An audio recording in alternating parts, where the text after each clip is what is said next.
This is the 18th season of Bass Talk Live.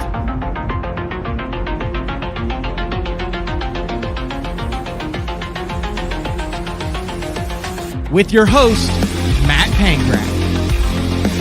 BTL is brought to you by Lowrance, Bass Cat Boats, AFCO, Duck It Fishing, Strike King Lures, Sunline, Big Bite Baits, Spro, X-Zone Lures, Gamakatsu, The Bass Tank, Denali Rods, and Pro Guide Batteries. BTL, coming at you! Good Wednesday, everybody. It is Bass Talk Live post-Classic Week on March 9th. And over the 17 years that Mark Jeffries did BTL, if there's one thing I learned, it's you never keep the champ waiting. So we're just skipping the first 5-minute monologue where I talk about whatever I want to talk about, which is bass fishing. And we're going right to the man himself, the champion of the 52nd Bassmaster Classic, who pulled the baller move by just signing the ramp. I don't think I've ever seen anyone sign the ramp before at Green Pond Landing. None other than the man, Oklahoma's own, Jason Christie. Jason, thank you for taking time out of your busy schedule to be on BTL Post-Classic Win. Oh, you're welcome. It's, gosh, it kind of hit the wall, I think, last night, but, dude, it's everything I thought it would be and much, much more. Now, here's the thing. You were shell-shocked. You were 100% shell-shocked. Usually you're kind of calculated and reserved, but you really didn't know what to say. What do you remember about the whole Super 6 weigh-in? And is it a blur? Have you had any time to breathe yet? No time to breathe. The weigh-in really was a blur all the way until, we went backstage.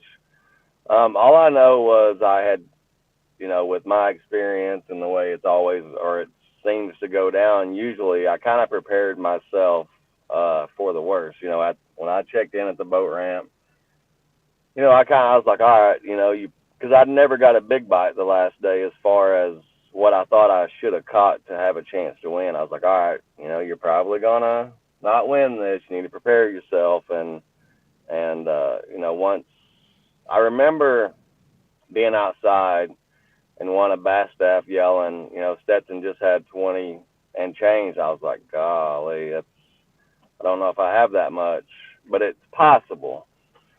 And then Kyle weighed in whenever I was in the staging area, and I was like, man, this is going to be really close. And then I'm like, you're going to lose by an ounce. Just get ready. You're going to lose by an ounce. That's just going to be the story. And I remember getting out of the boat, and once I got the bag in my hand, I was like, I think this is going to be it could go the right way. And yeah, I'm not one usually to share a lot of emotion, but whenever it's built up for as long as it's built up, I couldn't hold back. It's, like I said, it's everything and more than what I thought it would be. I think you've been on the show like 3 times or 4 times since that 2018 Hartwell Classic, and literally every time we're like, let's not bring that up. Either me in January or Mark like that. Like, how real was that? Was it something that you kind of went with, or were you like, oh, here comes another interview where we have to get brought up what happened? Yeah, and that's, I've done a ton of interviews since the Classic, and that was one thing that it came into my mind on Sunday. I had a ditch that had, not millions, but hundreds of fish in it. And, I'd been leaving that ditch with low teens weight, and they were just gone. And I was just like, when I pulled to the first dock, I was just thinking to myself, here we go again. This is going to be instant replay. I can hear it. Christie can't close it out. He goes crazy. He needs to do something different and all this kind of stuff. But it literally that's how long it lasted. And I looked at my cameraman, Jake, who we've become very close because he was my cameraman in 18 all 3 days. I looked at him, I was like, dude, we just need a bite. And then, soon after that, I got a good bite. And I was like, we just need another bite. Like, honestly, I've never been as cool and calm fishing as I was the last day. It may not seem that way, but I made the comment that my jig was landing on a dime rather than $1. It just seemed like every pitch was going in there, and I felt like I would have a chance to get the bites to win. Now, obviously, when I checked in, I didn't think that I had done it because I just never got that 5 or 6 pound bite off a dock. But it was crazy, and I'm so sick and tired of hearing about the old classics. It's 2022 from here on out. That's it. That's the only one that matters. That's right. But you know what? The old ones do matter because the old classics made this one that much better. I text my financial guy yesterday. He texted me first. I texted him back, and he made one of the best kind of comments, and it made a lot of sense. He said, if you're dropped off on top of the mountain's beautiful, but if you have to walk across a couple of valleys to get there, it's a lot more beautiful from the top, and that's exactly the truth. Like, if this would have happened in the first classic, I don't think I would have appreciated it as much as I do now. But knowing, what I've been through on that deal, and it just makes it that much better. And that's whenever I saw Kyle after the weigh-in that night. I told him, I was like, dude, I've been in your shot, I've been in your position. He is a heck of a fisherman, and I told him, I said, whenever you do win one, it'll make it that much better. That's good advice. Yeah, Kyle's he's scary good to talk to. You're just like, that guy understands things on a different level. But one of the things I wanted to bring up was, like, you fished a lot over the winter, and you made the comment in your press conference that you didn't expect to win the Classic with a spinning rod in your hands for half of them, and you fished a lot on 10 killer, a lot of jackpots. Now, you like to fish, you're always out there, a lot of, that's one of the things you like to do, but the way you fished at Hartwell is the way you were doing extremely well in a lot of these 10 killer jackpots. Was that all kind of part of the process preparing for this event, knowing that you might have to go deep on Hartwell? Well, I started doing that 5, 6, 7 years ago, and it was in preparation for a classic. I didn't know it was going to be Hartwell, but whenever I knew that I had made the classic and we were coming here, I knew that a lot of people would think that I would, fish deep or fish shallow, and I was wanting it to be cold because I had so much confidence in that little minnow from home that I knew that, and with live scope, I knew that I thought that I could compete much better if it was colder than I would if it was warm and the temperature moving up. But once the weather set in, we were honestly, well, I'll tell you this morning whenever we were driving, all the Bradford pear and dogwood bloomed in the last day. So if the Classic would have been this week, you probably would have seen a lot of sight fishing. So it hit pretty much perfect. For me anyway, because, it would have been hard to win this event on the bank against the guys, that you got Prize and Nick and all those guys that, they just look at a fish crossways and it jumps in the live well. Did you also say that you had like a rogue big bite on a blade in the muddy water during practice, and there was a part of you that wanted to go do that, and you said, no, not going down this way? Yeah, it happened. So the first day I spent the entire day fishing clear water, and dude, I had like mid-20s bag. It was dumb. But still, I've been here so many times and had a lot of success. Shallow, I kept fighting it. And finally about noon the second day, I was like, all right, I'm going to go check some stuff. And the first pocket I went into was a pocket that I caught a big one the second day in the FLW.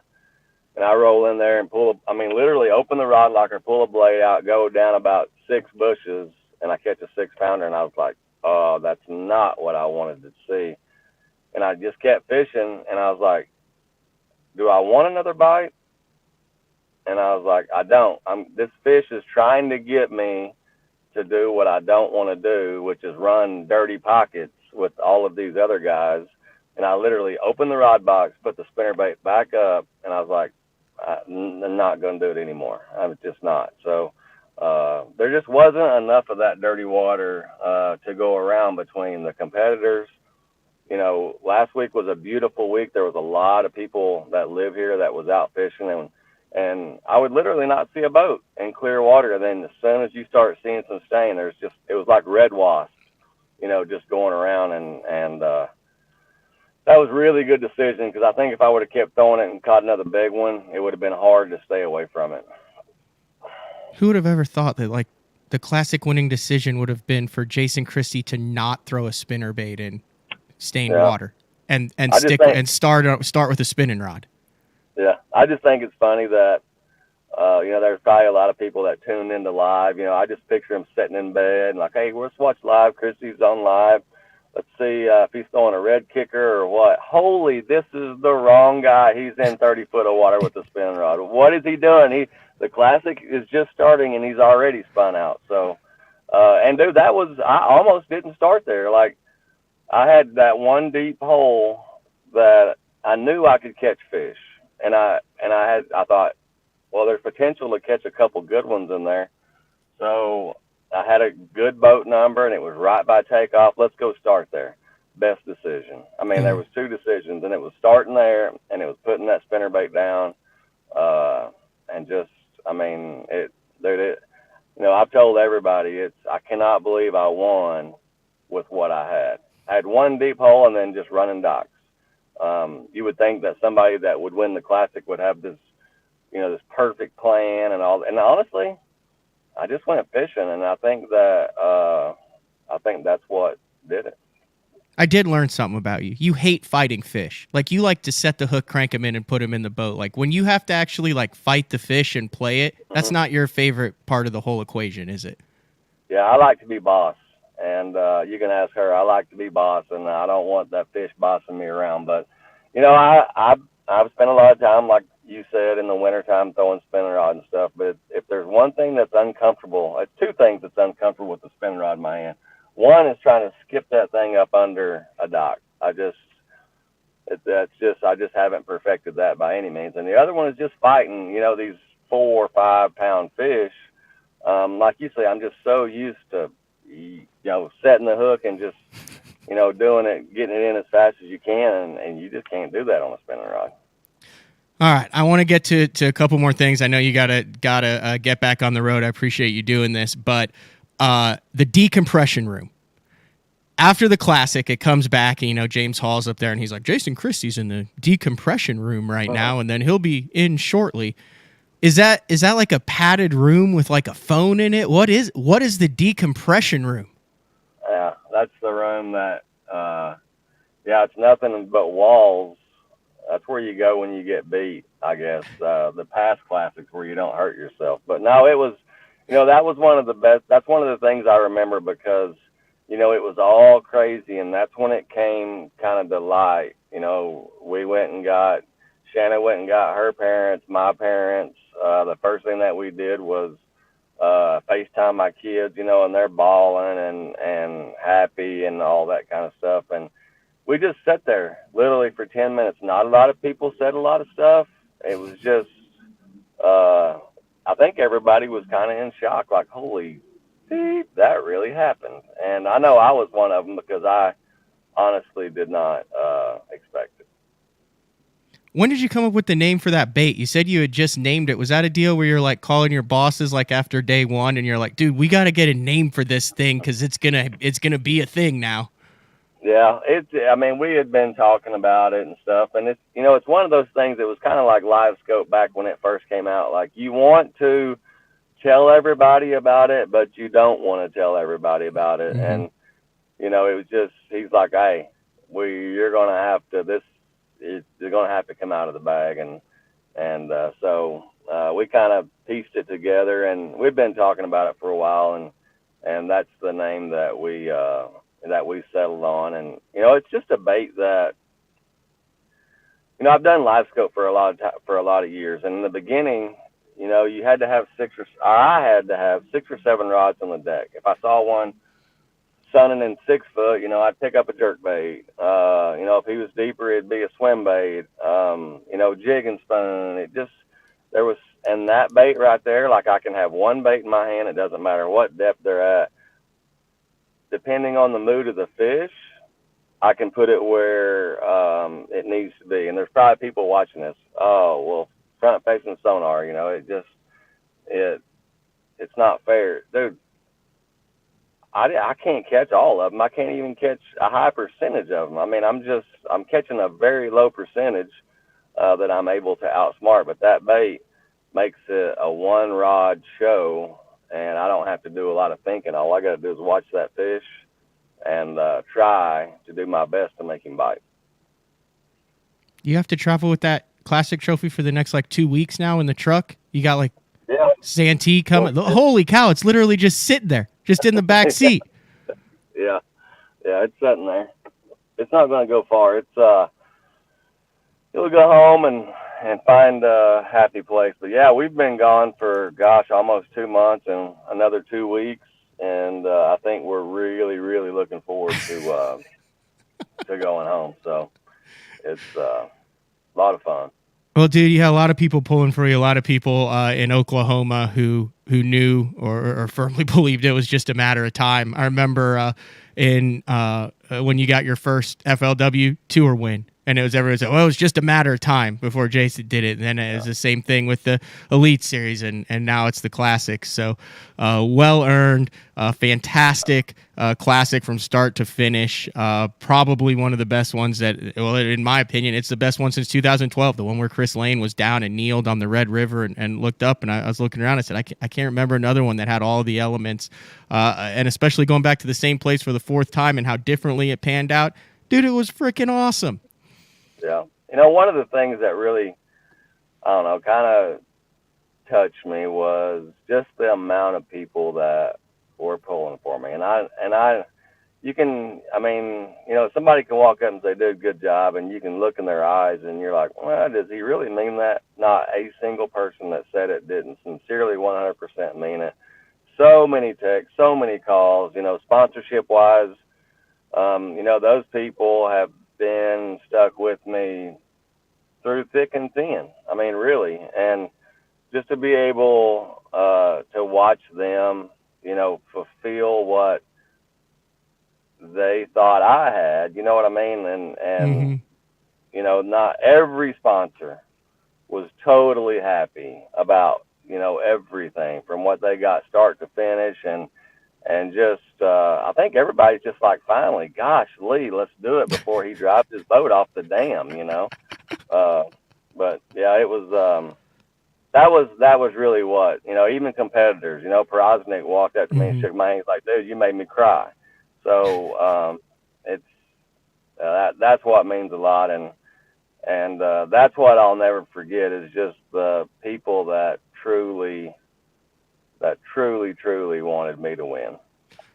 Hey, you're in the 2023 Classic, right? Because you won? I am. Oh, that's terrifying. You got 4 power fisheries coming up that you don't have to mess with the points. Oh, great. Yeah, I am. And, and I did an interview last night, and I told the guys, like, dude, Monday morning I was thinking about next year's Classic a little bit, but, I'm kind of going to back up on that a little bit. I think I just want to, enjoy this one and,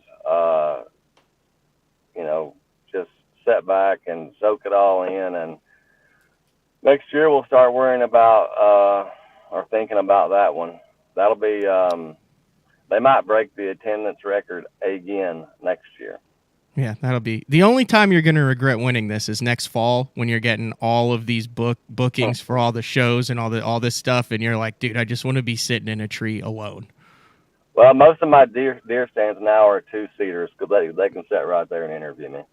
Oh, I thought you meant you were going to have one for the trophy. Oh no, I'm 80. We'll do 3-seaters. We'll do a bench style ladder stand. That would be baller. Well, thank you for making time. I really appreciate it. Like I said, Oklahoma based here in BTL, and definitely an Oklahoma legend. And you could say, like, you can't even deny that now. You're an Oklahoma legend. Like what you qualify for everything. You've won everything. You've got everything, both locally, regionally. You've got a bunch of people here who fished against you, and I mean that's cool that you can go to basically any boat ramp and there's someone with a story about that one time I fished against Jason Christie and that. So congratulations, enjoy it, and good luck on Santee next week.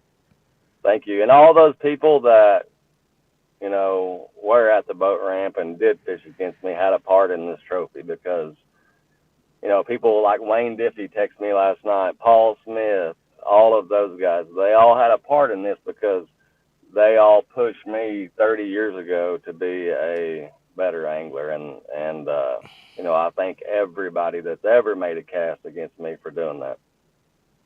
That's awesome, Jason. Enjoy it. Don't get in a wreck looking back at that trophy every 30 seconds. Thank you. You guys have a good day. All right. See ya. All right. That was Classic champ Jason Christie. Big thanks for him jumping on for that. And there was also another champ at this year's Bassmaster Classic, and that was Eric Siddiqui. They had the Kayak Bass Classic on Lake Russell, and I didn't mention that yesterday, but I believe $20,000 for the first place kayak angler. And it'd be nice if we had someone who competed in that who could kind of break down on that. But I guess we're gonna go to whoa. Who's that? If you're listening on iTunes, we have none other than Mike Iaconelli, who has joined the house, the 2003 Classic champ. Yes, forever ago. How you doing, Matt? What's up, Mike? Thanks for jumping on BTL. Thanks for having me. I was listening to the Christie interview just there, and it was awesome, man. He's a good dude, Yeah. Definitely straight up guy, and he deserved that win. So congrats. Bring back some memories. It does. I mean, it happens when it's supposed to happen. I've also had some close calls like Jason had in some of those championship events. So, it's tough when you come in second or third and you had to win and fish on, you made a bad decision. That's tough to swallow. But when you win, it all comes together. Yeah. It happens for a reason. He was supposed to win this one. So it's good, man. It's awesome. Is it tougher to swallow them before you win one? Because, I mean, I think you won, the third or fourth Classic you were in, but you had 2 top 10 finishes in the Classic before you were able to lift the trophy. Is that something that weighs on you before you actually win that first one? It's hard to put myself in those shoes because I did win early. I won pretty early in my career. I turned pro in 99 and won in 2003. So, I had that. And even now, speaking to you now, if I never win another one, I'm okay. I've got one. I'm looking at it over here. It's good.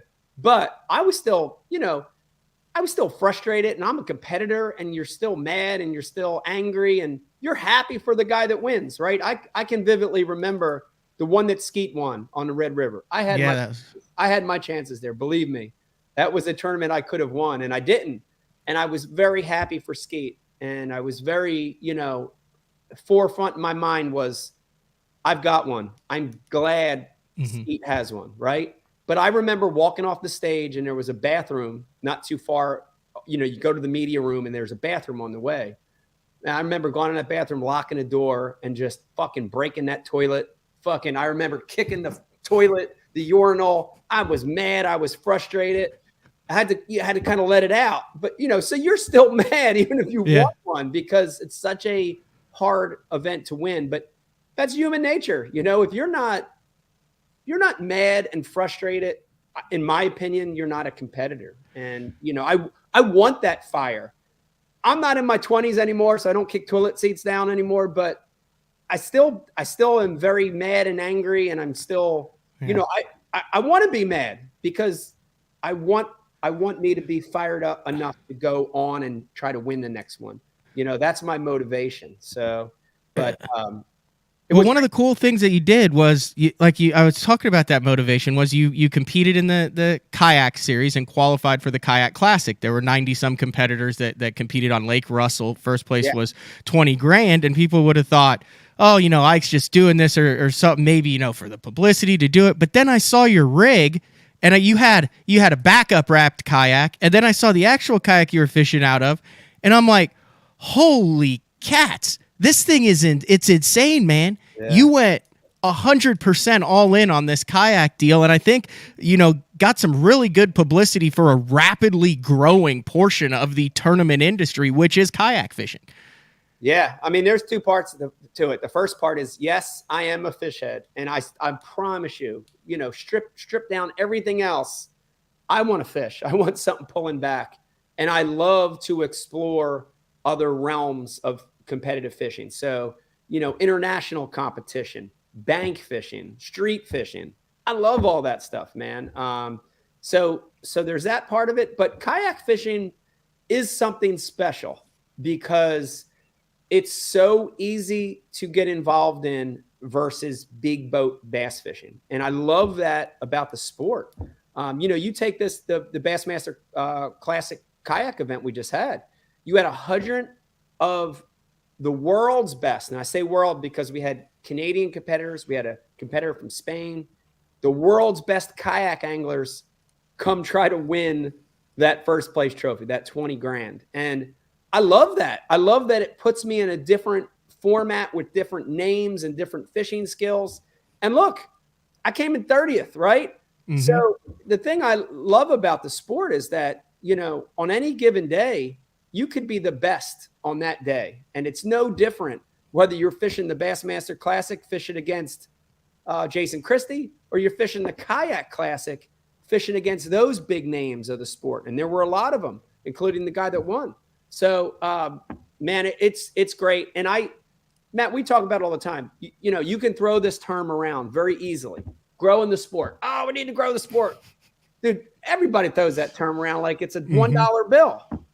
But kayak fishing, in my opinion, is actually growing the sport. We need it. And you could see it. I mean, you could go to Dick's Sporting Goods or Walmart and buy a $500 kayak to start out. You could go to the Bassmaster Classic and get my kayak all duped out for $10,000 or anything in between.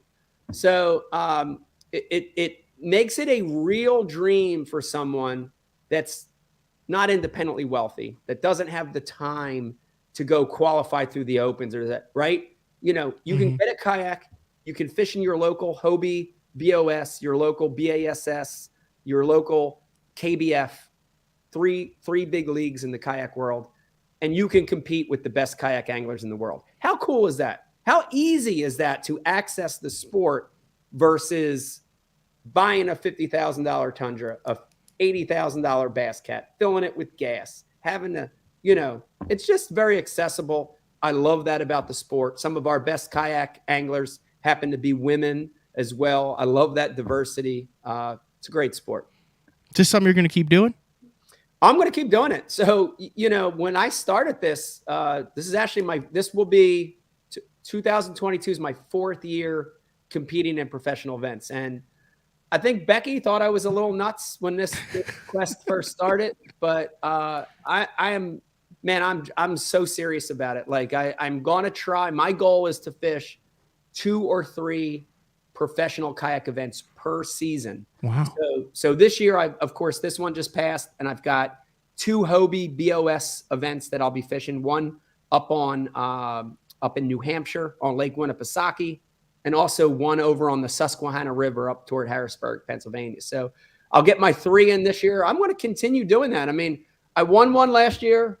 I would love to win another one, but my real goal is to win a championship event. So I want to make more classics. I want to make Hobie's version of that with their championship. What's that? What's the Bassmaster Classic version of the kayak? Like if you were to be the first, like what's the pinnacle of like the Bassmaster Classic equivalent in kayak? I would say what I just fished, but the Hobie, their championship event. Their prestigious. Hobie, yes, very prestigious. Christine Fisher won last year. First place was $30,000. Okay. I heard the first place is going to be considerably more coming this year. Really? Yes. So I mean, it's a big deal. Let me tell you this, Matt. The day is coming. The day is coming. Hear me say this. Record it. Everybody record right now what you're saying. I hope we're recording. If we're not recording, this is a night. Yeah, we're good. Okay. Go ahead. The day is coming where we're going to see $100,000 first place in a kayak event. And I am so excited. The pace that it's growing, you couple that with now we have high school and college kayak events. It's crazy. The day is coming where an angler is going to win $100,000 in a kayak event. That's pretty special. One of the reasons I wanted to just get you to jump on for 10 minutes was while it was fresh in everybody's mind, right after it in the middle of this. But I had so many passionate kayak anglers come up to me at the expo and talk about how hungry they were for information because like in the early days of bass, now we're into the 60 years into the tournament fishing, but this kayak world is still really new. And when you see things that are really new, the growth is so rapid and the desire for information, for knowledge, to reach out and find people who are just as passionate about that is so fresh and invigorating. And it was cool to see, kayak anglers that were at the Bassmaster Classic, like doing whatever they can to relate to the classic, but having their own thing as well. So I just thought it was really cool. Like all the kayak anglers that talked to me, very passionate about what they do. I mean, there's also a lot of they also like can kind of squabble a little bit. It seems like there's some drama in kayak. Not that there isn't in bass fishing, but man, they love drama and kayak tournaments. Yeah. Yeah. Is that a fair assessment? That's a fair assessment. I mean, I think it's the same but different as big boat fish heads, boat competitors, right? It's the same but different. There are elements that are the same, techniques and fishing styles and technology, right? A lot of those guys now, including myself, using forward-facing sonar. So politics, you mentioned it, right? There are politics there as well. So there are things that are the same and there are things that are different. And that is a great niche. And it's why I think a lot of kayak anglers are, different, right? Because you need a different action rod. You need a different line. You can't bring 30 rods, so you got to be more selective with tackle. Presentation, how you set up. Like there are little differences as well. How we launch, how our tournament day plays out, how we measure our fish and not weigh our fish. That's right? What I said. It's weird. Reader is like, he had a quarter inch more. Yes. That's like a 1 ounce. That's a 1 ounce victory, isn't it? Right. A quarter inch because it goes by quarters.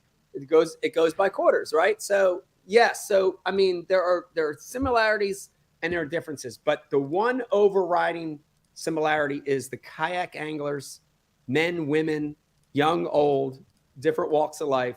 They are as passionate or more passionate than big boat bass anglers. That's awesome. I am telling you that. I'm one of them.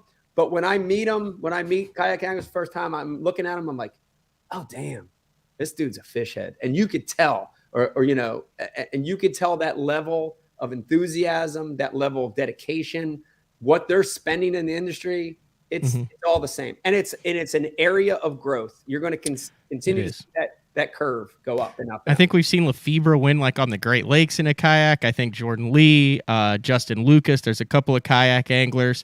I want to close this out. 3, like I can't see, like, I don't see Christie as a kayak guy though. 3 guys on either tour that you would love to get into a kayak to see how they would respond to a day of bass fishing out of a kayak. Okay, well, I'll give you 3. The first one, and I've already called him out a little bit and busted his stones in person, is Brandon Polnick. Brandon, okay, man, we need you out here on this kayak world. And Brandon's always chasing down titles. He wants to have a lot of these titles, especially over at Bass. Brandon, you need a kayak title. I think Brandon would be great for the sport of kayak fishing. He's hardcore. I want to see him in a kayak. Okay. Second one, I'm going to go on the other side, and he's a buddy of mine, and I say this because I really do want to see him do it, but also I think it would be funny to see him in a kayak. Ish Monroe. Come on, Matt. Can you imagine Ish in a kayak?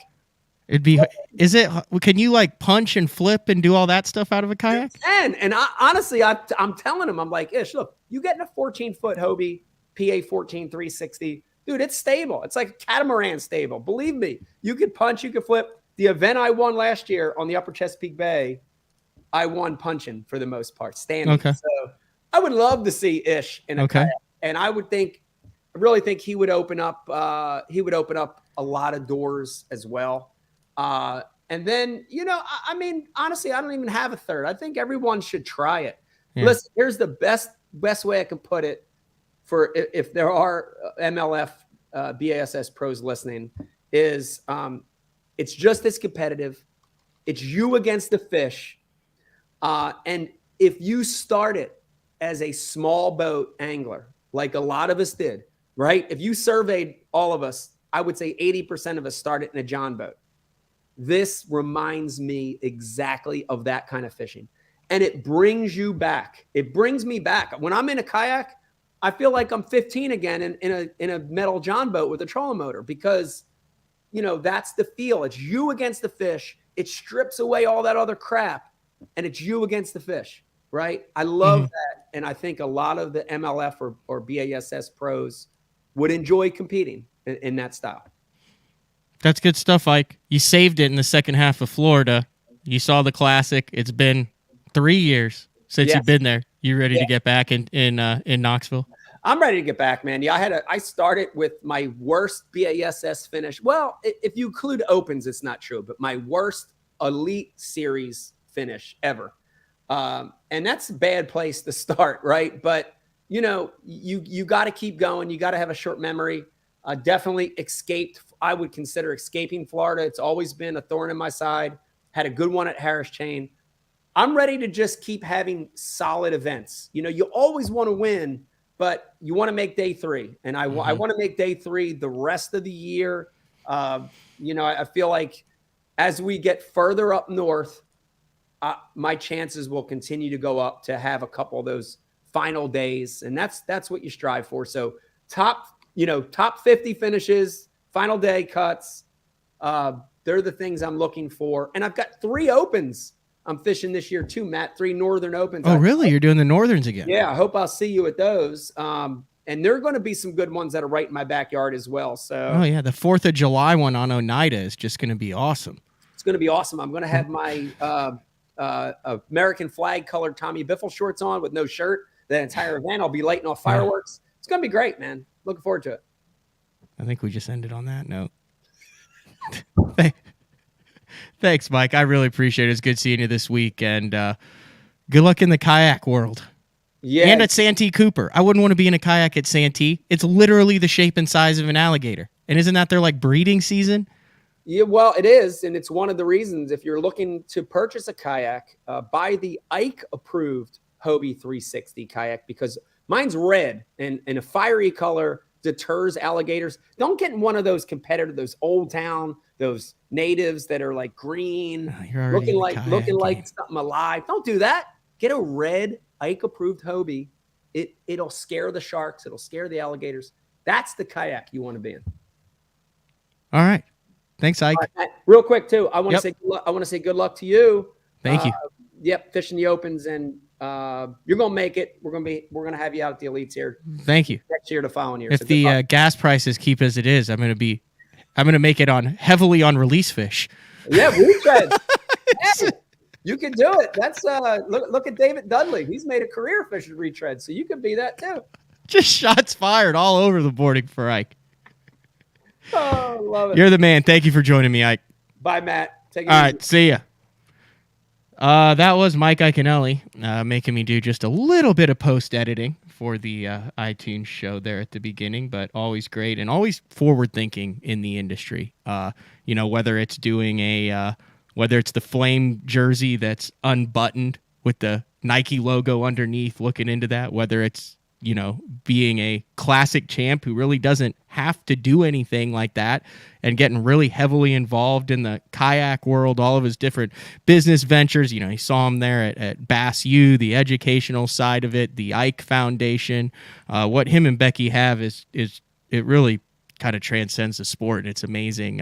It's hard to believe it's been 2019. Knoxville was the last classic that he fished in.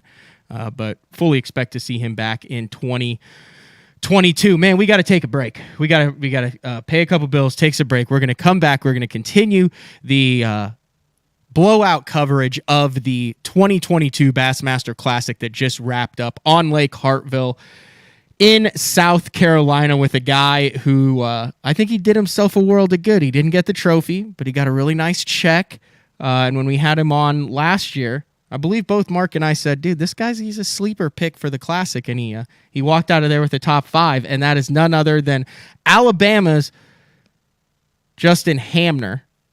And we will have him on BTL as we kick off the second half of the show after this.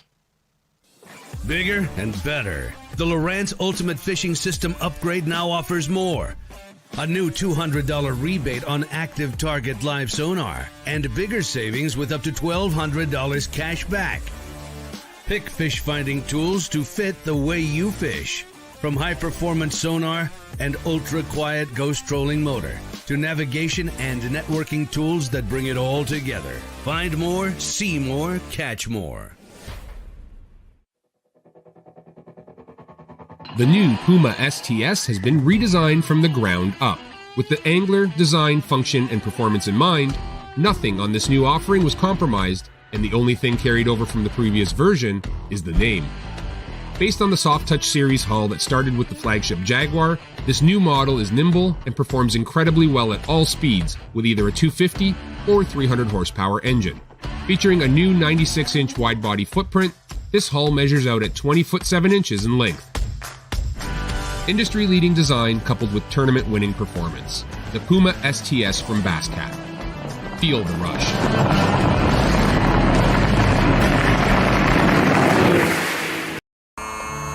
I've made my living on the water for over 20 years. For 14 years. For over 23 years. I've worn a bunch of different clothing brands over the years. Some companies big.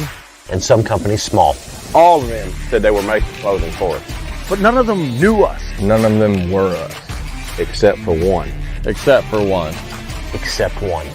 AFCO. AFCO. AFCO. AFCO. Fishing isn't part of us. It is us. The KVD 100 jerkbait. 15 different colors. A perfect combination of roll, wiggle, and flash. Increased castability. 3D eyes. Premium black nickel hooks. KVD.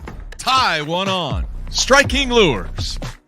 Are you looking to install your own fishing electronics? Well, the Bass Tank is here to help you. The solution is the Bass Tank Power Harness. It takes the guesswork out of installation. No more voltage issues or interference. Designed by an engineer so that you can get professional results right there in your own garage.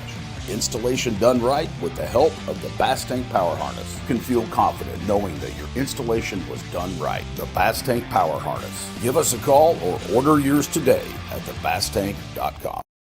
The new Android series is the peak of the Denali lineup and offers the ultimate Denali experience. The Android series features 36-ton multi-directional graphite combined with interlock blank technology for added strength. Each rod is outfitted with Royal titanium guides that will not fail. The blank is fitted into an easy-touch, soft-feel EVA foam grip with exposed blank reel seat. This all allows the Android to transmit every movement of your bait and even the most subtle bites. The Android series is the finest rod Denali has ever made and offers an angler the ultimate fishing experience with a limited lifetime warranty.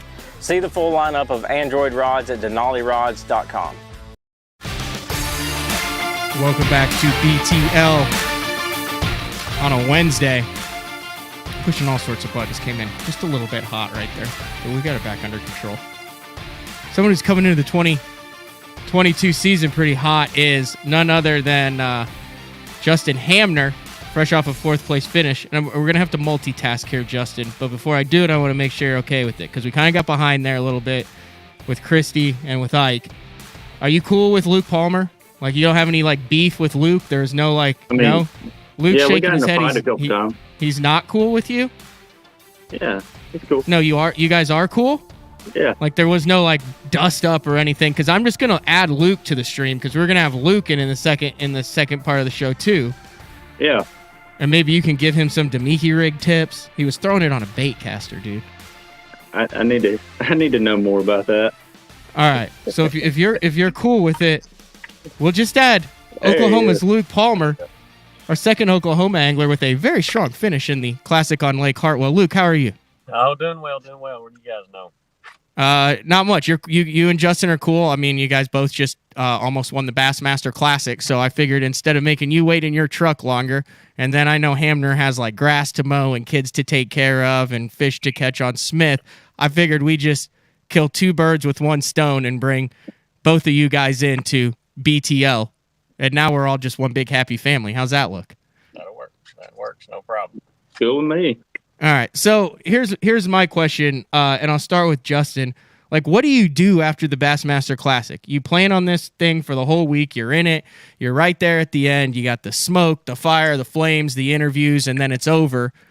Like, what do you just like drive home? Is there like what do you do?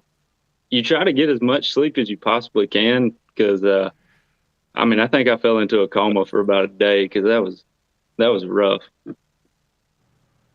Luke, are you staying on the road? I mean, Hartwell's a long way from Oklahoma.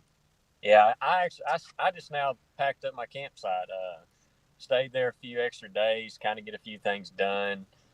Like I said, it's too far to drive back to Oklahoma for 4 days. By the time I drive home, might as well turn around and come back. And I'm gonna come out here. I think I'm gonna stay at old Patty's house for a day or two, and maybe go hit the Cooper River, a little tidal fishery for a little fun, I guess you'd say.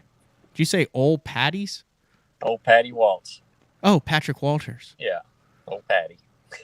Can you send me a picture of his wardrobe? I'm just curious. I just picture like nicely pressed shorts just hanging. Hey. I feel like he hangs his shorts in the closet. Go just take a picture of Tommy Biffle and put Patty's face on it, and you got him. All right. You went home though, Just. You were actually working yesterday, right? Yeah, until it started raining, got me behind. So, Luke, I could have used you coming over and helping me weed eat or something.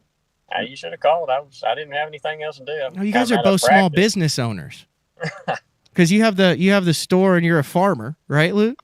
Yeah, I mow grass too. Oh, okay. Yeah, I did that for 20 years, I guess. So, I talked a little bit with Justin about this, but that was a pretty cool week. It was. It was this was crazy as how different everybody caught them. Justin caught them way deeper than I even know how to look, and I caught them up fairly, less than 10, 12 foot of water, which is, it was kind of crazy that the differences and everybody caught them, from top to bottom pretty well. Luke, how did you pull a spinning rod out? You talked about that. You even said on stage, you were like, dude, like this was not. And, I was talking to one of my friends and they're like, dude, all those Elite Series guys know how to throw a spinning rod. They're just saying that they don't know how. Like, how do you not know? Like, what honestly is your experience? You're from Colgate, Oklahoma. Let's just get that out on the table too. I mean, it's not like the Lake Mead of Oklahoma down there. I mean, you're talking shallow muddy, but what is your actual experience in your career with a spinning rod in high pressure situations? All right, Blue River over toward Tishomingo, the trout stream. Yeah, they stock trout in there. That was my experience with a spinning rod, a 5 foot little dumpy with an 1/8 ounce rooster tail on it. Wait, like period, like before the Classic this week? No, before fishing the Elites, period. That was the only spinning rod I had ever had in my life. You had one? Yeah, one, and it was 5'4" or whatever they were with them little. Might as well have been a Snoopy rod, and that was it. That was the only time I'd ever went over to ever use a spinning rod, and but Hartwell was actually the first tournament in my entire life that I ever had a spinning rod out, and I was trying to skip docks with straight fluoro. Now this was 4 years ago, straight fluoro, 12 or 14 pound test, trying to skip docks with a wacky worm. Now you tell me how that worked out. You're talking about the Elite Series there. Yes. I'm looking at your stats. It apparently worked out pretty good. You finished 33rd. Yeah, they were on beds though too. Oh. I caught quite a few off of beds, but if I would have knew what I know now, I could have done really well in that tournament because there were several. I lost several fish I didn't know what I was doing. I had no idea. I'd never thrown a wacky worm ever. I'm talking ever. And I had to learn there. I mean, I finally, Brock and them told me, it's like, dude, you got to put braid to fluoro. And I was like, how do you do that? So I bought some 20-pound braid and tied it to my 12-pound fluoro and was trying to skip docks with that. And I was on YouTube for like 2 hours trying to figure out how to tie a uni knot. There was all this FG stuff. I didn't know what the heck that was. So I finally was able to get a uni knot figured out somewhat. And you know, it's I've upgraded just a little bit now. I mean, not much more, but I do have my 12-pound Sunline instead of 20-pound trying to skip docks. So that makes it a little bit better. We're talking with Justin Hamner and Luke Palmer, fresh off of both top 10. What'd you finish? 6, Luke? Yeah. 6, and you finished 4th, Justin, right? Yep. Yeah, I didn't have it pulled up. I didn't want to like take away or give you extra spots there. Anyway, off of great finishes at the 2022 Bassmaster Classic on Hartwell. Christie said he was surprised at how much a spinning rod played, but when we talked in the opening segment, he kind of planned on that. He knew that could be an important part of the arsenal on Hartwell. Justin, I feel like you planned on throwing a spinning rod and a jerk bait like from the day you qualified for the Hartwell Classic, and you are you're not afraid to power fish. I've been with you. You've cost me some money in glide baits at this past expo when I was like, oh yeah, I saw. We spent a couple days at the boat when you came down here to get your stuff rigged at the bass tank. But I mean, you're a spinning rod guy. And it's so weird because I was kind of like Luke 3 or 4 years ago. I think I had one, and when I started the elites, heck, half the season until we got to St. Lawrence last year, I had 2. So it's like, yeah, this is all recent, them, but yeah, like literally. Oh, I didn't know that. I thought you were like a Smith Lake spinning rod guy, like for years, and you just go like dabble with them. Oh no, not until I started really understanding Panoptics. I never went like 20 foot deep was unheard of.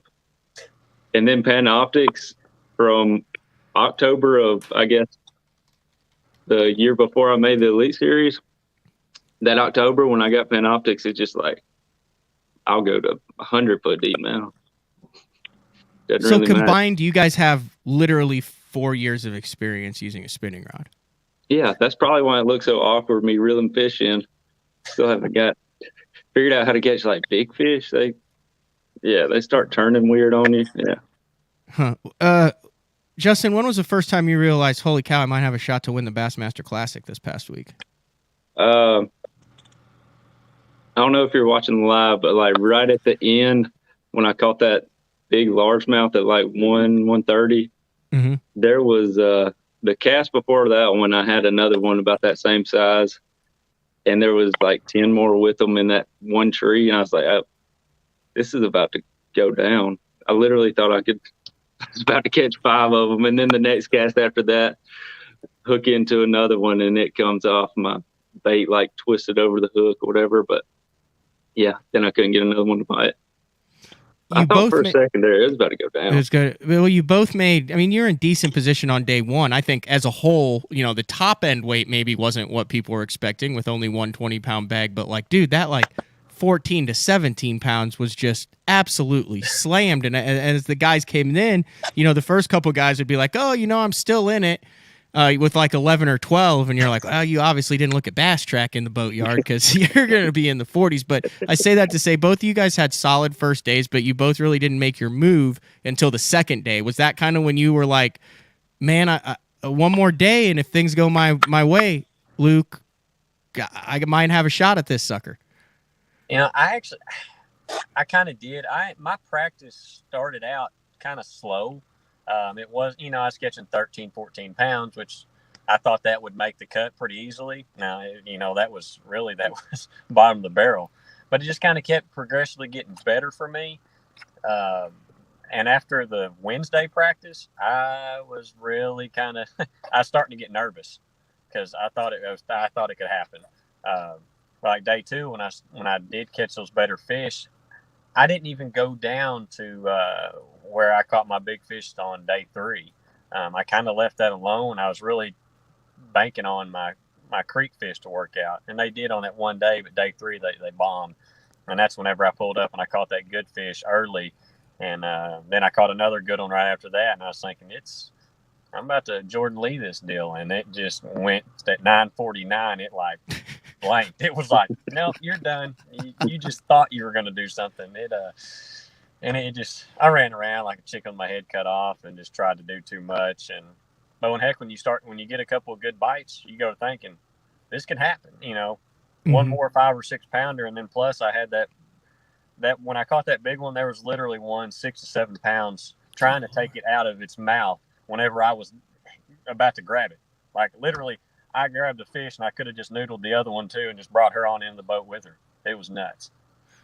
Is that a adrenaline and pressure like no other in the Bassmaster Classic in contention? I mean, is that it? You guys are both young in your careers. You're both established. You've been there and done it before. But I mean, it's not like your 30th Classic where you've been there. Like it's all kind of new.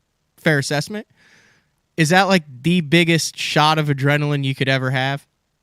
That moment when you're like, realize it clicks and you're like, dude, there's one right there and I just got this one. And if this happens, crazy stuff happens.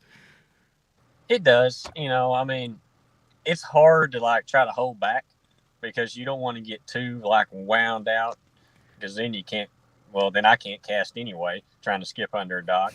But it was pretty pumped up. But then you start getting that realization that this dream you've been looking at your whole life can come reality real fast in a hurry. It's definitely a little bit eye opening. Okay, so to that point, Justin. All right, so 2 years ago, I want to get this sequence right for the people because it involves like kids and married and quit jobs and starting jobs and making stuff. So how did it work sequence wise? What was the first thing that happened? This is 2 years ago, right? Yep, 2 years ago. So I was working at the university. Been there for 5. Alabama Roll Tide. Oh, like in Tuscaloosa, like the Alabama University. What were you doing there? I was cutting grass, just a landscape guy. Football field? And then I was like on the outside. They wouldn't even let me inside the field. Okay. But you weren't married? I was married. Oh, you were married. But yeah, no I kids. got married while I was working there. You did have kid or no kid? No kids. No kid. Not on the Elite Series. You were what? Just fishing the opens? Yeah. Well, so I had to quit that job to be able to have the time off to fish the opens, and so I left there in March. So March 31st was my last day. Okay. And my child was born April 16th. I should know that better. Wait, you left March 31st so you could fish more and then had a kid 2 weeks later. Yeah, and actually the week after she was born was like the second open. I feel like you could have planned that better, but we'll move on. That was perfect time. So what I had to stay there, and so the insurance would like go through for at least the next month. Okay. This was thought through very well. Yeah. Okay, this is even better than I thought. So the week after she was born is when the next open at Smith Lake was, but yeah. So how'd you do there? You did well there. Yeah, I did decent. I don't know, cut a check, but so I ended up not actually qualifying for the elites my first year fishing the opens. I was like the first out. Kyle Welcher beat me out. He's decent. Yeah, he's all right. And then but yeah, so that whole time when I leave the university, I had to start my own, lawn care business. And I was pouring concrete like during the day, get off work, pour concrete, go do my lawn care. And then trying to, squeeze the opens in somewhere in between all that. It's pretty nuts. But then you made the Elite Series that very next year. Right. Yeah. With a 1-year-old. With the 1-year-old. Yeah. Wow. And then Luke, you have no kids, but you have a lot of cows. And a dog. And a dog. Yeah. Okay. But you work, are you like in the hardware store? Like if you go down to the hardware, like do you? Oh yeah. I'm there. So like you could go in and be like, hey, I need like a bolt or a nut or a hammer. And you would be like aisle 3. And then they'd be like, that's Luke Palmer. Now they still don't know who Luke Palmer is, but that would be. I'm just saying, it's so cool. I think bass fishing is the only I don't know. I go back and forth. You think it's a sport? I think it's a competitive activity. I agree. I mean, there's. But we'll say sport for the sake of it. What do you think, Justin? Sport, competitive activity. I mean, I think it's sport. Okay, sport. We'll say it. It's the only sport where you can have a guys, literally, you guys are living out your dreams on the biggest stage, and everyone's sitting there looking at you guys, and you're like, yeah, I'm really good at this, but it's like really cool to be able to see like you guys have the normal lives like that, and what impact one event, good decisions over 3 days can have on you and your family and your future and stuff. It's just really neat to be able to see that. I'm trying to get too emotional here. I'm sorry. It'd be really neat to see if we didn't have to come back and work, Yeah. That would be amazing. Is that the end goal for both of you guys? Like no lawn care business and hand off manage the stores? It would be. That would be neat. I wouldn't know what to do. I mean, I would fish obviously a lot more. But yeah, I fish less now than I did before I made the elites, I think. Really? I wanted to talk to Justin about, so Luke, you kind of got hosed on this deal because you finished in the top 6, but you were 8th, so you just got to weigh in like normal. Yeah. And I've always wanted to be, I always feel like the guys who finish in the top 6 should get to experience the Super 6, but I guess that's what you earn for being in it. So, Justin, you were in the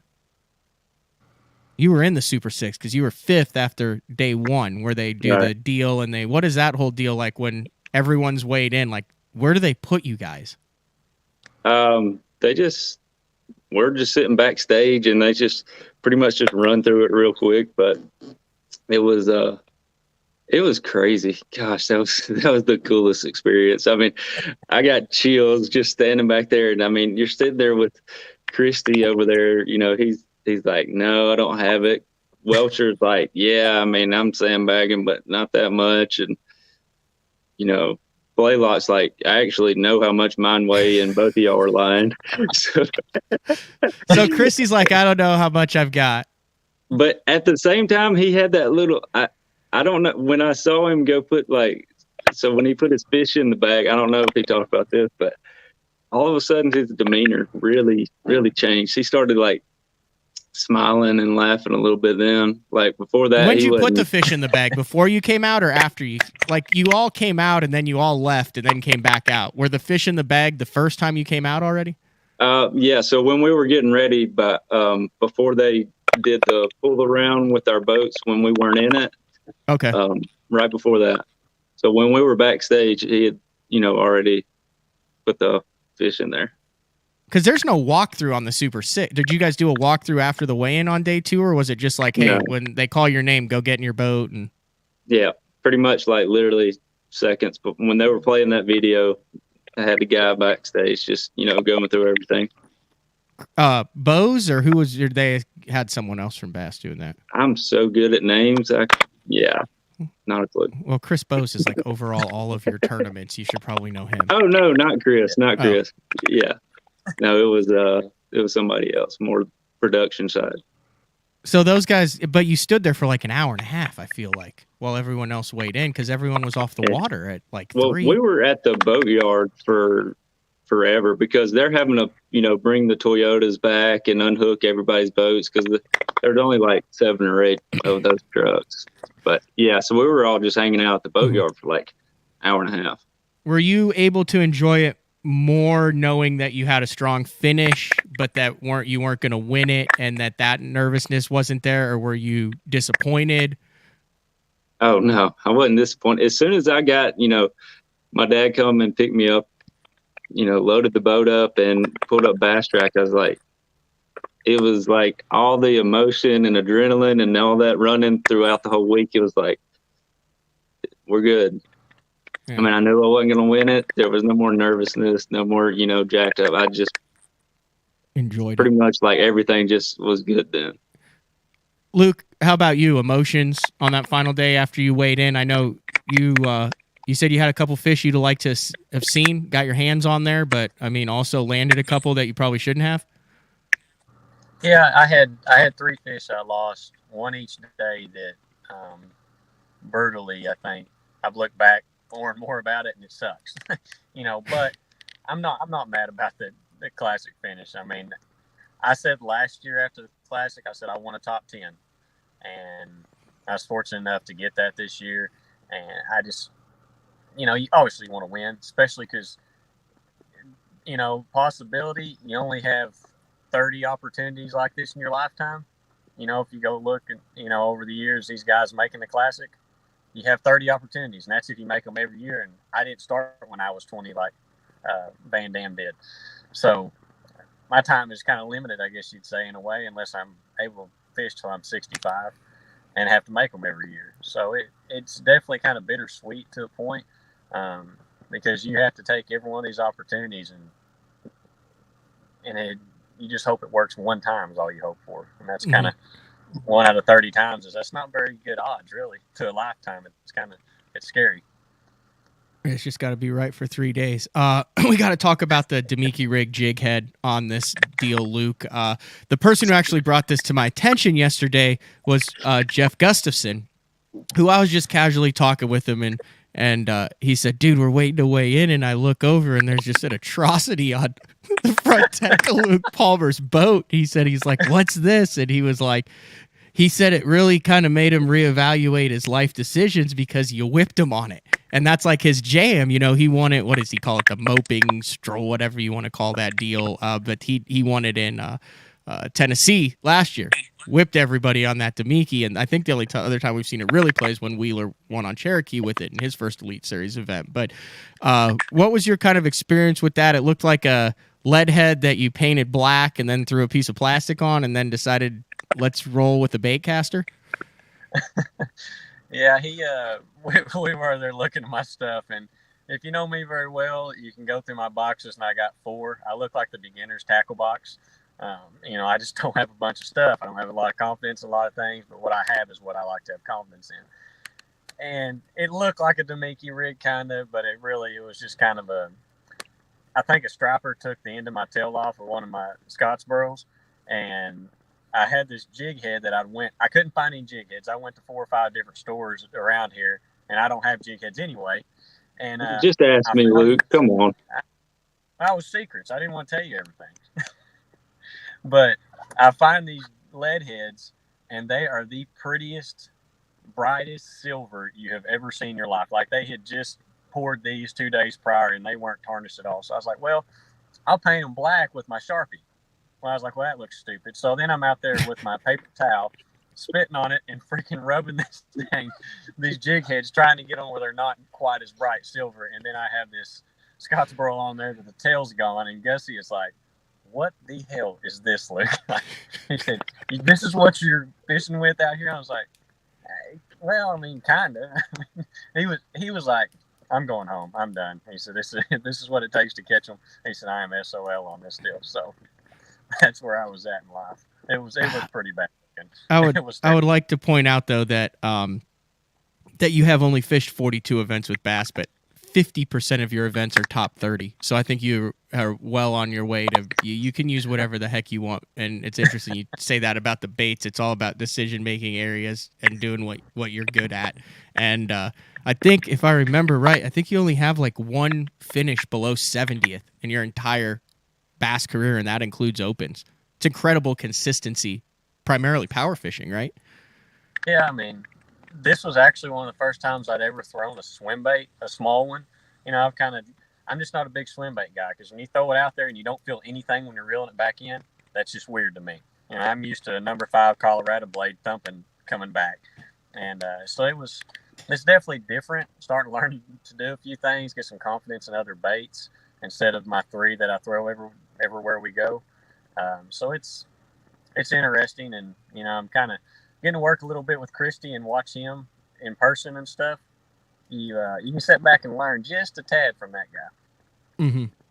Like I said, though, we talked about, Justin, what this whole week was. You knew exactly what you were doing, when you were doing it, and expected to do well here. Yeah, I did. And really, if it would have been a week or 2 earlier, it would have been so much better.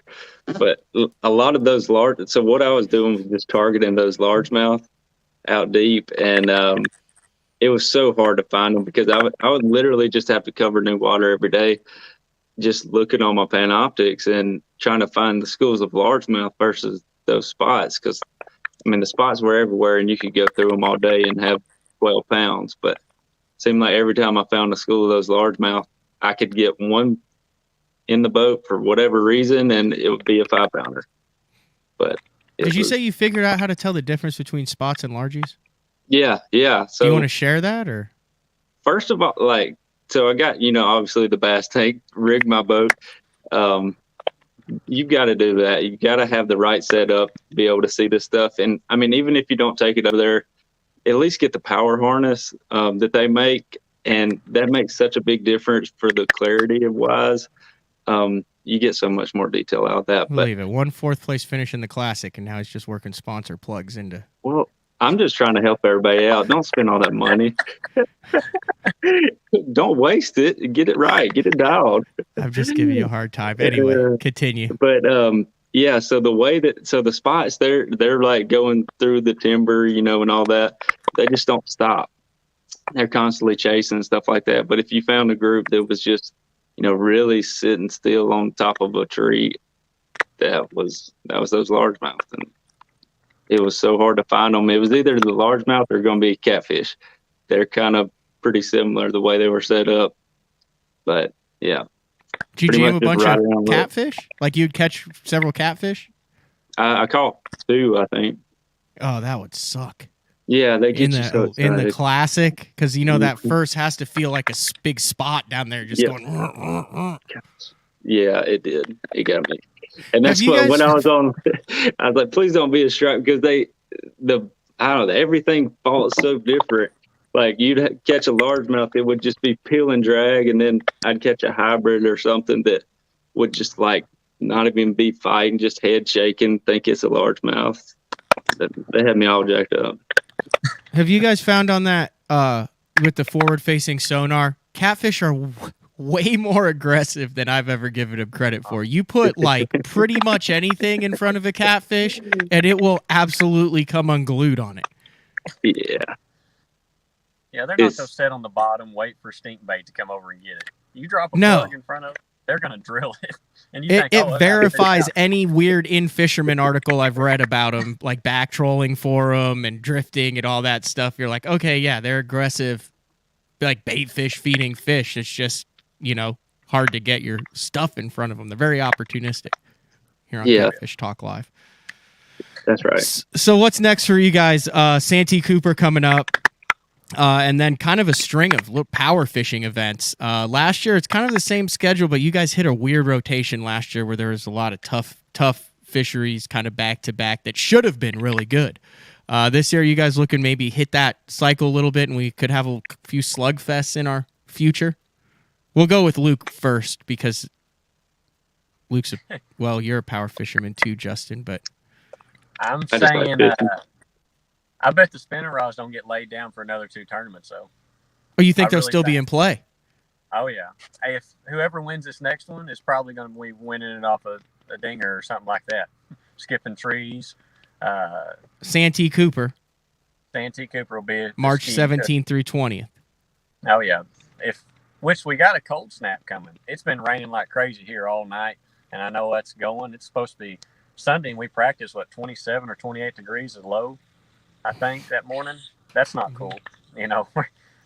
They're supposed to be getting on beds then, and that's probably not going to help them out. But we're going to warm up, and they should get on beds. It's going to take some weight. Chick, they ought to be on beds there. April 7th through 10th.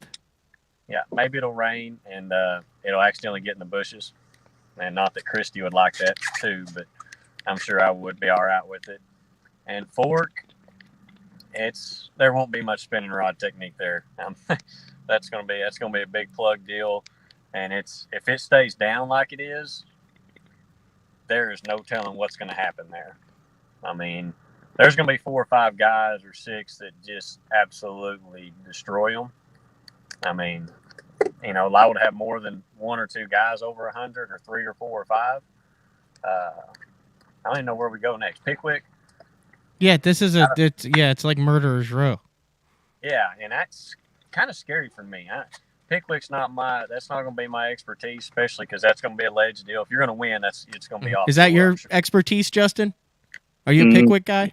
No, it bites me every time. I always have the amazing practice at Pickwick, and then I don't know what happens.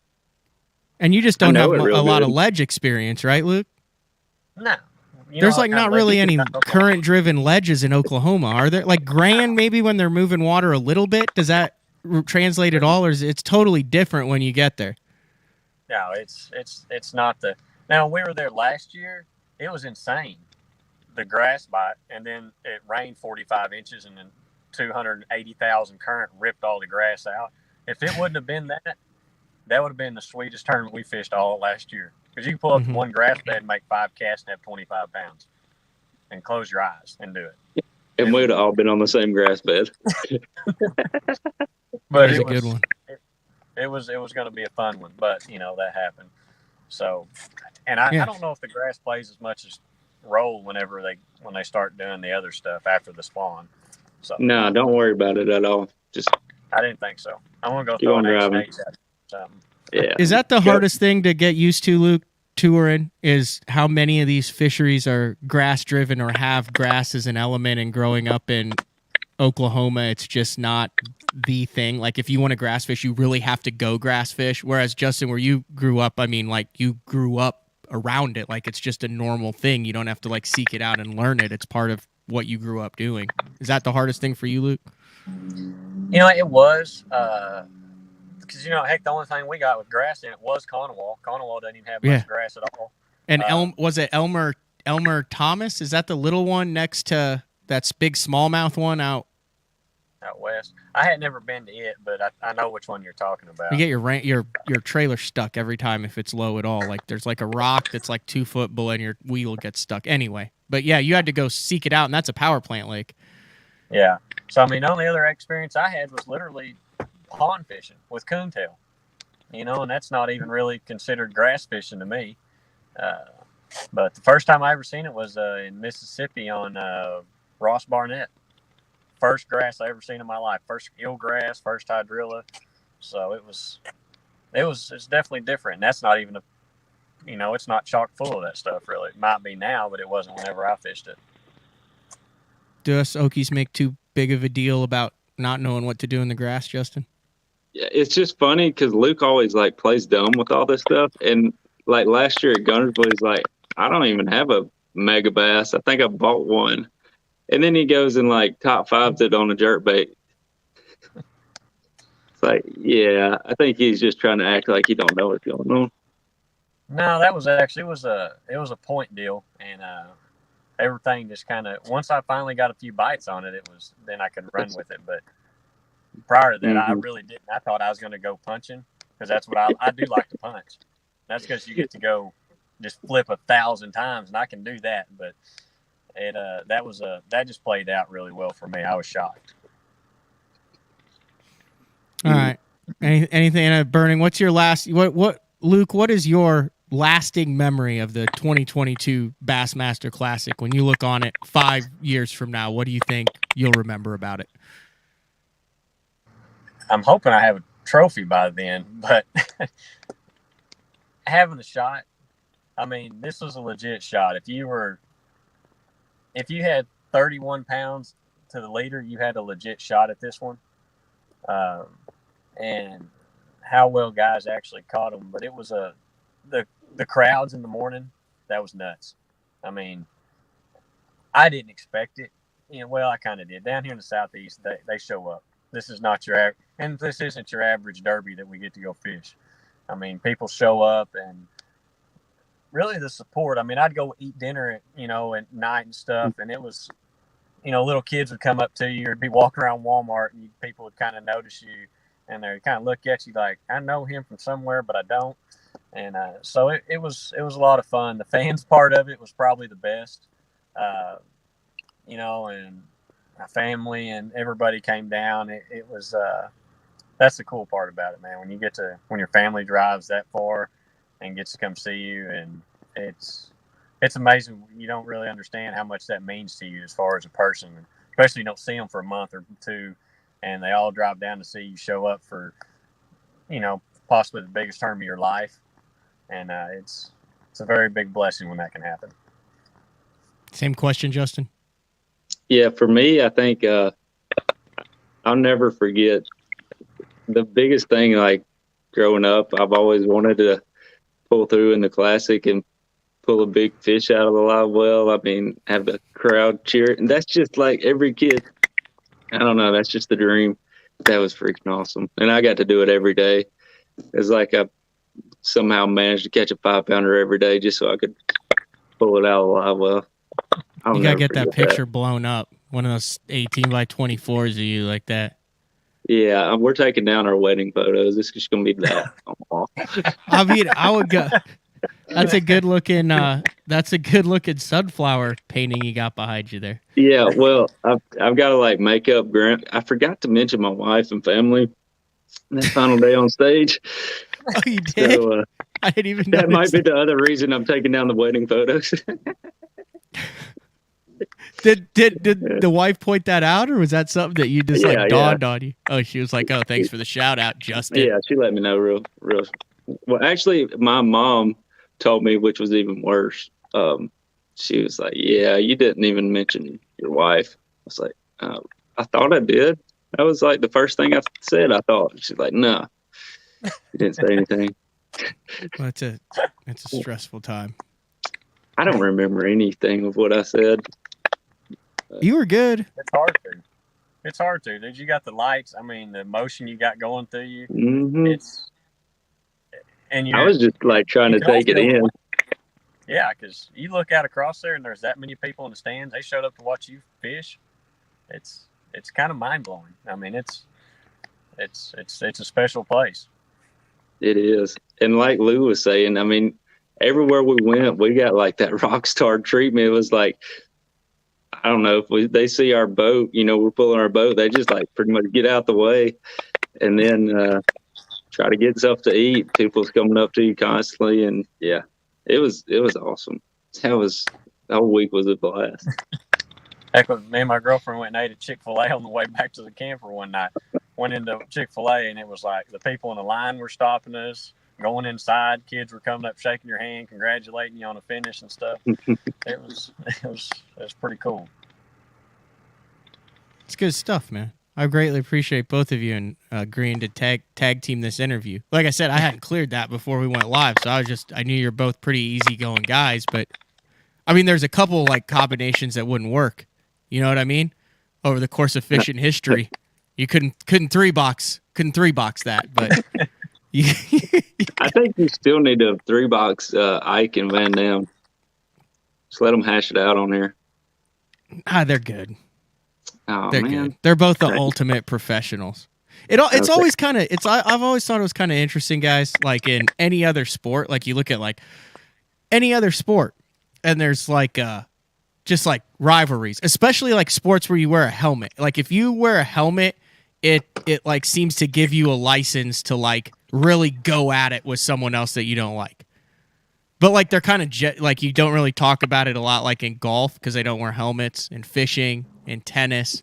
But like in all the other sports, you have guys that just like genuinely go at it, and then they total professionals, respect each other outside of it, mutual respect and stuff. But in fishing, it's kind of like, oh, these guys got into it. It's just weird how it takes like a life of its own. So you're saying get helmets? Yeah, we should all wear helmets. Luke's got to go somewhere. Where are you headed? I'm taking to drop my girlfriend off. She's got to fly out. And she's actually got. Well, you could have told me that before. Sorry, I know you were sitting there going. We're good. No, all right. Well, I don't want you to. We can't pull a Randy Blockett here, so I'm going to drop you with the filming and driving. So I appreciate it, Luke. You can stay on. We can close it out, Justin, if you want. All right. No, she's driving. I'm just you're not driving. Oh, okay. I see what you're saying. No, we're good. Okay. So. All right. No, it's like you said, the professional deal. These guys, it's a different ballgame. I mean, this is something that they all know what to do and know when they can hash stuff out and when they don't. And those guys, like you said, they're top dog professionals. They understand how things work. Good stuff. Well, congratulations to both of you. And thank you for jumping on BTL. Appreciate it. All right. Have fun. See you, Luke. See you, Justin. See you, Justin. See ya. Oh, we made it through that. Those are two like really good dudes. I like both of them a lot. And I got to know Justin a lot better when he came. Like he said, he got his stuff installed at the Bass Tank here in Tulsa. Stayed at the house. I got a great picture of him wearing my girlfriend's purple sunglasses. And for a minute there, I was kind of hoping that was going to pan out where I'd be able to post that as the classic champ. And then Luke he's a vintage old school Oklahoma angler who has proven his versatility, like I said, through those stats. So I do have some Mark Jeffries news. His team competed in state last night. So we'll take our final commercial break of this Wednesday and be back to wrap things up on Bass Talk Live. Elite Series Pro Daryl Gleason here. My Pro Guide batteries keep me going on those long tournament days and long practice days. Always plenty of juice, never fail. The best part about Pro Guide batteries, it's the people behind the company. They have over 40 years experience in the battery business, keeping all of us fishermen out on the water longer, catching more fish. Check them out at ProGuideBatteries.com. What's up, Bass Talk Live fans? Brandon Polnick here. And ever since I won a couple Bassmaster Elite Series events on X-Zone Lures, I've been getting a bunch of questions of what makes them so special and different. And really, the truth is, it's in the details. The little details, things like no cheap fillers in their plastic. That gives you more lifelike action, more realistic and vibrant colors. But don't just take my word for it. Go to www.xzonelures.com and check them out for yourself. Combining one of the most popular hook styles with Gamakatsu's beefier Superline offering, the Gamakatsu Superline Offset Round Bend delivers the strength necessary to target big fish in heavy cover. Well suited for braided line and heavier fluorocarbon, the Gamakatsu Superline Offset Round Bend is built using stronger Superline wire that allows anglers to easily fish a finesse worm around heavy cover. The round bend offers a larger bite area, perfect for any worm presentation, while increasing your hookup ratios. The newly enhanced Z-Bend holds your plastics on the hook longer, reducing the number of pull-offs and reducing damage to plastics. Available in 2/0, 3/0, 4/0, and 5/0, this is the most durable worm hook, designed for heavier lines that hold your bait on longer. Preparation is key to success. And that preparation starts well before you ever hit the water. You're only as strong as your connection to the fish, and your line is that critical connection. Confidence in your line every minute of every day on the water is a necessity, and failure, it's not an option. Sunline makes the fluorocarbon, nylon, and braided lines to give you the strength to guarantee your confidence. Vibrating jigs are a great choice for any time of year, and the Kamikaze Swim-On is a perfect match for any vibrating jig. Two sizes and the unique tail design gives it a bait fish profile and a great swimming action for realism. There are 17 colors. See them all at bigbitebaits.com. The Spro Little John crankbait has been around for almost 15 years, and it is one of my go-to crankbaits whenever I need a fish in the boat, so you can never have enough new colors. That's why Spro's coming out with a handful of new colors, including Pearl Shad, which has this bleached out white look, but it's got this pearlescent, really, really pretty. We've got Copper Shad, which looks amazing in the water. It's got that purple flake on the back, really, really pops in the water. And then if you want some real pop, we've got Sparkle Shad, nothing but sparkles all over this thing. And then last but not least, we've got the matte Sexy Shad, just a really different looking color for a crankbait. So you want to give them a little different look, that matte Sexy Shad is definitely the one to go with. All these colors are available in the original Little John and the MD.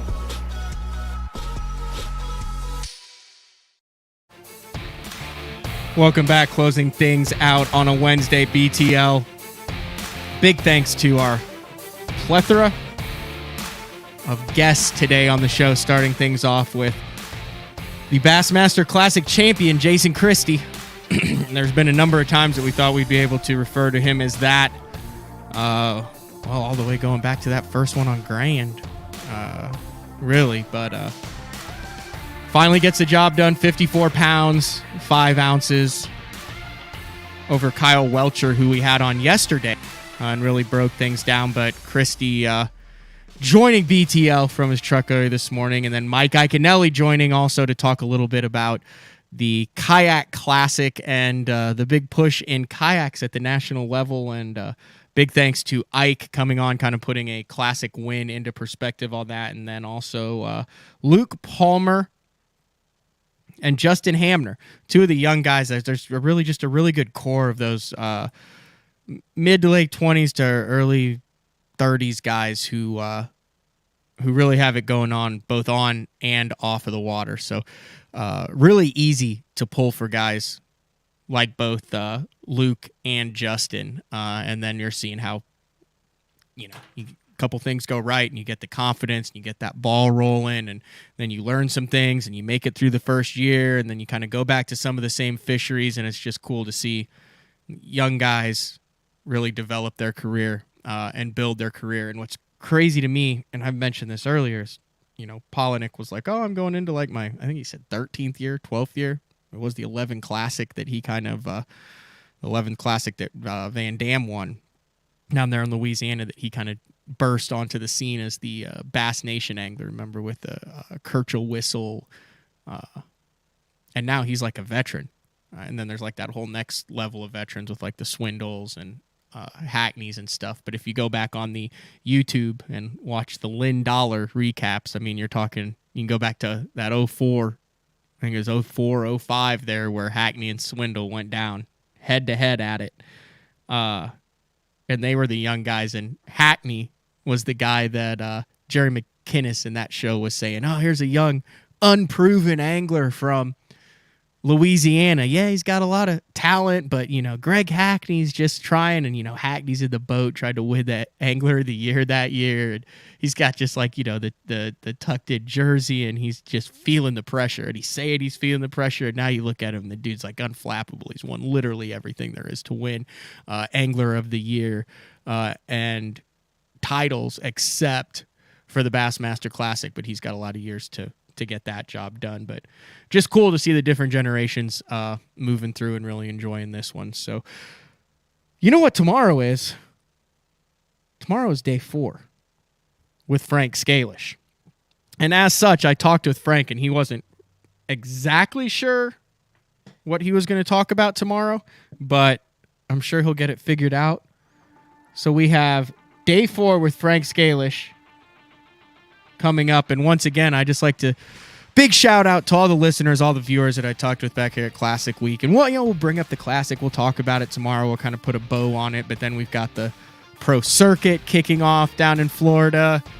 And then the practice starts for the next Elite Series. And we'll start talking about that stuff. But big Classic Week. Frank Scalish. We'll put a bow on it. We'll wrap up Classic Week tomorrow with the man. It's BTL on a Wednesday. We'll talk to you tomorrow.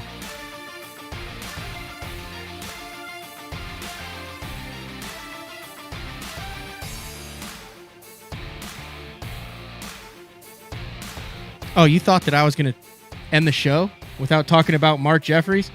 I just looked at the comments. I got to say it. I got to keep this in. Unfortunately, they lost.